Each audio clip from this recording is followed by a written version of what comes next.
What's going on, everybody, and welcome back to another video. Today, I'm bringing you my 2024 undervalued fantasy players. Now, these are players whose ADPs, average draft positions, are lower than what I really expected. And I just went through a list quickly, and obviously, before we get into really breaking down any of the 5 players, it's early. It is literally June 1st as I'm recording this video. So ADPs are going to fluctuate throughout the offseason, especially as we hit, probably mid to late July, heading into August. That's when ADPs are really going to fluctuate. But I think this will give us a good initial look into the fantasy landscape to see, wow, where is the, average fantasy drafter's mind really at with certain people, certain players. So without further ado, let's hop into my number one. He is the thumbnail cover athlete. It is Kenneth Walker, ADP RB16, 46th overall. I don't totally understand it from the perspective of last year. I understand was not an awesome year, but people were really, really high on Kenneth Walker going into the season. And I don't think anything happened to him for us to be like, nah, we're good.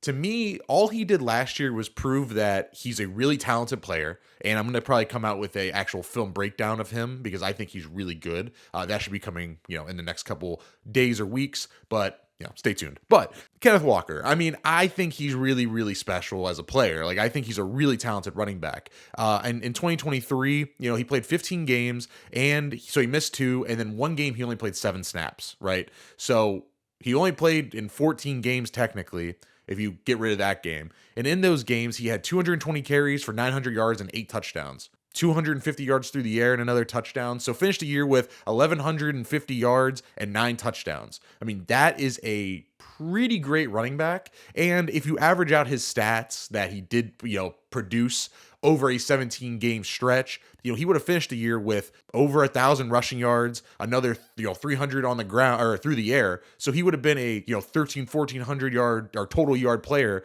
and would have had double-digit touchdowns. Getting that guy as your RB16, going as pick 46 overall, which would be the end of the 3rd round, early 4th round, to me is just a steal. I would not mind if, especially this year in fantasy football, where receivers are just ballooned, they're flying off the draft boards. Everyone wants to take a receiver early. It hasn't really been like this in fantasy football for a long, long time. And running backs are just going to the wayside. So if I could start off my draft with 2 really solid receivers and then get Kenneth Walker as my running back 1, I am so in for that. The last thing I'll say about Kenneth Walker is I think people are afraid of Zach Charbonnet, who admittedly had a good year, but I don't think it was as crazy of a year as you think. He finished the year with just, I believe it was just over 100 rushes, obviously through the air. So finished about, we'll say roughly 150 touches. And that's a decent amount for a backup running back. That is technically a split job. But when you get to the running back position, they're all split jobs. Unless you're Christian McCaffrey or Saquon Barkley, they're all split jobs. So you always have to contend with a backup. So to me, while I think, Zach Charbonnet showed some flashes on film, he looked good, I would say. He's not Kenneth Walker, man. I think Kenneth Walker is a really talented player. And me personally, I'm always the guy who bets on talent over a situation. So I think Kenneth Walker, while the situation might not be the best with Zach Charbonnet playing a decent amount and the Seahawks as a unit probably not being the best squad, I think I think Kenneth Walker is just so talented of a player that to me, it doesn't really matter. Next up for me is Dalton Kincaid as the ADP tight end 5, but going 71st overall, which would make him probably roughly about a 6th to 7th round pick. What are we doing with Dalton Kincaid? To me, this is a simple smash. Like, how do we not have this guy in the 4th or 5th round? I'm looking at tight ends here, and when I go through the list on Fantasy Pros ADP, I'm looking at it right now, we have Sam Laporta as the 25th player overall, tight end 1. Then 28th overall is Travis Kelce. So you have 2 tight ends in Travis Kelce, Sam Laporta, who are really on that fringe of being, round 2 picks.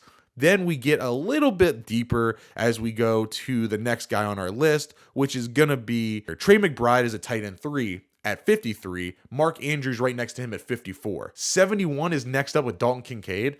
Where on the earth is Trey McBride just such a better player than Dalton Kincaid? I think Trey McBride had a decent year last year, But I don't want you guys to get it twisted and go, yeah, Trey McBride is just this bona fide, awesome, stud player. McBride had a good stretch for sure. I will 100% give him a good stretch of, being a good tight end, I guess. I don't know. I wasn't like super impressed with him. And just trying to look at his stats here. I mean, let's see. I mean, I'll pull it up. 81 receptions, 825 yards, and 3 touchdowns. What did Kincaid do? Okay, yeah, Kincaid, you put up 73 receptions, 673 yards, and 2 touchdowns. While contending with Dawson Knox. Last year for Buffalo, Dawson Knox missed a ton of time. So in those games where Dawson Knox was out and Dalton Kincaid stepped in as the number 1 tight end, he was the bona fide guy, it was his job. In those games, Dalton Kincaid put up 31 receptions, 281 yards, and 2 touchdowns. If you average that out over a 17-game season, he would have been on pace for 105 receptions, 950 yards, and 5 touchdowns. Now, not crazy, but for a tight end, that's a top 5 tight end. I know that's not the craziest stats, but that's a top 5 tight end. And then you get into the nitty gritty of the Buffalo Bills. What did they do this offseason? They said, see you later, Stephon Diggs. Gabe Davis, see you later. They need pass catchers. And I just don't think the trio of Keon Coleman, who we'll talk about later, Khalil Shakir, and Curtis Samuel, and whatever kind of other guys you just want to throw into the mix are going to do it for Buffalo. Buffalo wants to make the playoffs. I think they're going to rely on Dalton Kincaid. I think Kincaid is a huge riser this year. And I mean, look, if I can get this tight end at tight end 5, 71st overall, so probably a late 6th round pick, man, I think that could be a steal. Easy. Next up for me is another player that I think is really off everyone's radar. And when I did my initial rankings too, he was really off my radar. And then I decided to give him a boost because I kind of sat down and I faced facts. Devin Singletary as the ADP RB32, 94th overall. So going as a 8th, 9th rounder. Man, last year he finished the year as the RB31, right? And he didn't even play or start all the games last year for Houston. Last year, he finished with like over 900 yards, 4 rushing touchdowns, 23 receptions. If you do the games he started, if you average those out from weeks 9 to 18, where he started basically the half a year, Devin Singletary last year was on pace for 284 carries, over 1,200 rushing yards, 7 touchdowns, and 40 receptions. I mean, that is a top 10 running back right there.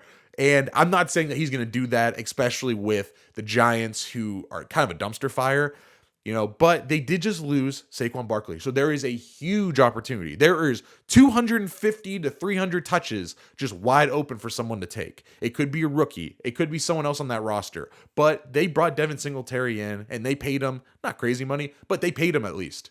And last year, I just saw him be productive as a player. And even in Buffalo, he wasn't the best player ever, but he was still a productive quality player. I'm not saying that this guy is going to be, oh my God, you guys are overlooking him. He's going to be a top 10 running back. I'm not saying that. But if I can get a free running back in the 8th or 9th round that's going to start for an NFL team, dude, I'll take that 10 out of 10 times. It might turn out he's just this year's Miles Sanders for, when he went to Carolina. But hey, you don't have to pay a 4th or 5th round price for that. You can pay 8 or 9. And to me, those are the darts I'm looking for at the end of my drafts. Easily. Devin Singletary, welcome to the undervalued players list. I think this is a steal. Next up, let's flex back to the receiver position. And we have Christian Kirk, ADP 31, 61st overall. He was injured last year, played in, I believe, 12 games. He missed 6 games. And then one of the games, he played literally a snap, caught a ball, got hurt, missed the rest of the year. So if you take that game out and the games he missed, take his average stats, average them out over 17 games, you get 87 receptions, just under 1,200 yards, and 5 touchdowns. That is like wide receiver 19 from last year. That's Chris Olave. That's the same stats Chris Olave put up last year.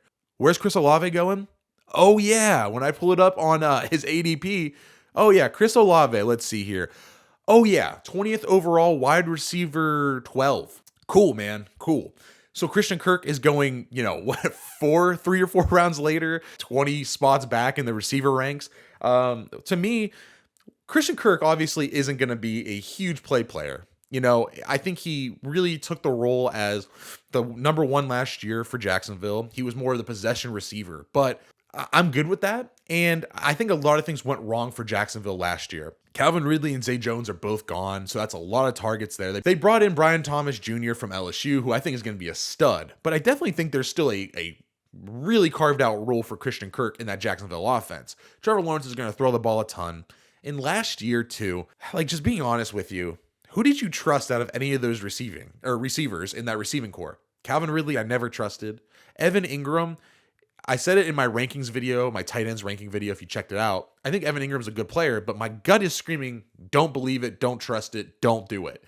You know, having 114 catches, but only going for 900 yards in a season just isn't sustainable offense. I think Christian Kirk could see a lot more targets this year, a lot more meaningful targets, and hey, maybe he's a red zone threat. And even if he's not the crazy red zone threat, Calvin Ridley caught, 8 last year, if those all go to Brian Thomas Jr., at the end of the year, I don't think it's too much to ask for Christian Kirk to be a, 85 catch, 1100 yard, and 5 touchdown receiver that you can get in, the fifth or sixth round as wide receiver 31. And he's going around guys like, if I pull it up here, he's going around guys like Tank Dell, George Pickens, Keenan Allen, Terry McLaurin's right after him, Calvin Ridley, Jaden Reed. I would rather have Kirk than all those guys. Obviously, if you want to shoot for upside, there's better options there. But I think just a safe floor player, Christian Kirk at ADP 31, 61 overall, give it to me 10 out of 10 times. All right, and then the last player I want to talk about is another Buffalo Bill. To me, it's rookie Keon Coleman, ADP wide receiver 50, 118th overall. The fantasy community has not hyped up rookies, and maybe it's just too early in the game right now for them to hype up anybody. Because, if you look at some other guys too, we have Malik Neighbors as the 26th receiver, and he's the highest. Marvin Harrison's a top 10 guy, but outside of those two, pretty much anyone else in what was known to be pretty much a historic, talented wide receiver class, there's not a lot of guys being hyped. Keon Coleman is one of them, going as wide receiver 50, 118th overall in half PPR leagues. And I think this one is just kind of simple, right? It's rookie. Trust it if you'd want to. I think he's a talented player out of Florida State. Really athletic freak. I think he's exactly what Josh Allen needs. I don't think Josh Allen needs a million of these little jitterbug slot receivers that he's going to get in Khalil Shakir. Well, Shakir's a little taller, but Curtis Samuel. He doesn't need more of those guys. He needs a big physical outside threat that can fill in the Stephon Diggs, Gabe Davis role. Both those guys are gone. That is 241 targets, 152 receptions, 15 touchdowns, and almost 2,000 yards. That is completely gone from that offense from last year. That needs replaced somewhere. And sure, is Keon Coleman going to be a one-for-one comparison or a fill-in? No. But I think Keon Coleman going as the ADP wide receiver 50, 118th overall player as the Buffalo Bills early second round pick, why would you not take the shot on that? Why is he going so late? Are we really expecting guys these are the guys going right in front of him at receiver? Jacoby Myers, Jamison Williams, Ladd McConkey, Tyler Lockett, Christian Watson, Cortland Sutton, Jackson Smith-Njigba, and Roma Dunze. Those guys are all wild cards to me in terrible situations. So for me, if Keon Coleman can just step right in and just be even if he's the 1 or 2 receiver, just play a decent amount of the snaps, I think he can easily just step in and be, an instant connection with Josh Allen. Sure, it's a longer shot, rookie, coming into a brand new offense with, I wouldn't say really established players, but players who have at least been in the situation or been in the NFL. I think there's a great chance that Coleman can just step right in and be a really big steal this year in fantasy drafts. All right, and those were my 2024 undervalued players. Like I said earlier in the video, it's still early. It's literally June 1st as I'm recording this, so things are going to change. I just talked about Keon Coleman. His stock can rise very quickly if he gets some, preseason camp hype, which is probably going to happen because he's a rookie, of course. But I like looking at this a little bit earlier just to evaluate kind of where the perception is in the fantasy community of certain players. If you like the video, leave a like down below, subscribe to the channel for more content. I have plenty of videos coming all over the summer. Like I said, it's June right now. So if you want to get a head start on your league mates, stay tuned, stick around, subscribe to the channel for more, and I will see you guys next time. Thanks for watching.